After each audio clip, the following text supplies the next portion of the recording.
Special ಮಕ್ಳುಗಳಿಗೆ dance ಹೇಳ್ಕೊಡ್ಬೇಕಾದ್ರೆ ನನ್ನ ಮನಸ್ಥಿತಿಲಿ ಅದೆಲ್ಲ ಬಂದಿದ್ದು. ಅಂದರೆ ಸಿಂಪತ್ತಿಗೆ ನೀನು ಹೋಗ್ಬಿಟ್ಟು ಸುಮ್ಮನೆ ಡ್ಯಾನ್ಸ್ ಹೇಳ್ಕೊಟ್ರೆ ಇಟ್ ವಾಂಟ್ ವರ್ಕ್. ದುಡ್ಡು ಬಹಳ ಮುಖ್ಯ.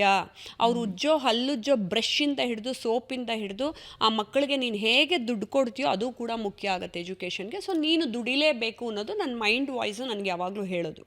ಸೊ ಅದಕ್ಕೆ ನಾನು ದುಡ್ದು ಅವ್ರುಗಳನ್ನೆಲ್ಲ ನೋಡ್ಕೋಬೇಕು ಅನ್ನೋದನ್ನ ಒಂದು ಫಿಕ್ಸ್ ಮಾಡಿಕೊಂಡೆ. ಅದ್ರ ಜೊತೆಗೆ ನಾನೊಬ್ಬಳೇ ಏನೋ ಒಂದು 10-20 ಜನ ಮಕ್ಕಳು ನೋಡ್ಕೋಬೋದು. ಆದರೆ ಇದನ್ನು ಬೆಳಕಿಗೆ ತಂದರೆ ಎಷ್ಟು ಜನರಿಗೆ ಹಂಗೆ ಟೈಅಪ್ ಮಾಡಿ ಬಿಡ್ಬೋದು. ಯಾಕಂದ್ರೆ ನಾನೊಬ್ಬಳೇ ಮಾಡ್ತೀನಿ ಅನ್ನೋದೆಲ್ಲ ಸುಳ್ಳು, ಅದೆಲ್ಲ ಸುಳ್ಳು ಕಲ್ಪನೆ. ಎಲ್ಲರೂ ಮಾಡಬೇಕು ಅಂದಾಗ ಇಂಥ ಅನಿವಾರ್ಯತೆನ ಒತ್ತಿ ಹೇಳಿ ಸಮಾಜಕ್ಕೆ ಬೆಳಕಿಗೆ ತರಬೇಕು. ನಾನೊಬ್ಳು ಹುಡುಗಿನೇ ಬಡತನದಿಂದ ಬಂದು ಮಾಡ್ತಾ ಇದ್ದಾಗ ನೀವೆಲ್ಲಾನು ಮಾಡಬಹುದು. ಆಮೇಲೆ ಕೆಲವರು ಮಾಡ್ತಾರೆ, ತಮ್ಗೆ ಹಾಕಿದ ಶಾಲುನ ದಾನ ಕೊಟ್ವಿ, ಲೇಖಕ್ ಬುಕ್ ದಾನ ಕೊಟ್ವಿ ಅಂತ ಚಿಕ್ಕದು, ಅದೆಲ್ಲ ಅಲ್ಲ. ಒಂದು ಕೆಲಸನ ಹಿಡ್ಕೊಂಡ್ರೆ ನೀವು ಫಿಕ್ಸ್ ಮಾಡಿ ಅಲ್ಲಿ ಕೊನೆ ತನಕ ಹೋಗಿ ಒಬ್ರಿಗೆ ಅಂಗಡಿ ಹಾಕಿಸ್ಕೊಡ್ತೀನ ಅಂದರೆ ಆ ಲೋನು ಮಾಡಿಸಿ ಎಲ್ಲ ಮಾಡಿಸಿ ಪ್ರಧಾನಮಂತ್ರಿ ಯೋಜನೆ ಹಾಕಿಸಿ ಅವಳಿಗೆ ಪ್ರಾಫಿಟ್ ಬರೋ ಥರ ನಿಲ್ಲಿಸಿ ಆ ಮಹಿಳೆನ ಬರಬೇಕು.